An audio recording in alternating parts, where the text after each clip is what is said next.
इधर मूवी क्या बनाई है गाइस, एक नंबर में आया। रात को 3 बजे देख के मजा आ गया। Hello guys, welcome back to my new mini vlog. आज मैं जा रहा हूँ धुरंधर मूवी देखने। रात के बजे हैं 10:30। मैं और मेरा दोस्त निकल चुके हैं। अभी मिलते आगे, देखते क्या क्या होता है, दिखाता हूँ आपको।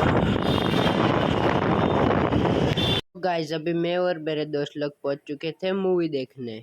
सो गाइस संजय दत्त की एंट्री देख के भी मजा आ गया, दिल खुश हो गया। संजय दत्त की एंट्री देख के भी मजा आ गया। सो गाइस अभी हो चुकी है अक्षय खन्ना की एंट्री। है देखो क्या एक नंबर एंट्री मारी अक्षय खन्ना ने भी। सो अभी आएगा वो वायरल स्टेप जो उसने डांस किया था। क्या ही डांस किया था, एक नंबर डांस किया था। मैं इसमें सॉन्ग तो नहीं लगा सकता क्योंकि कॉपीराइट स्ट्राइक दे देंगे ये लोग।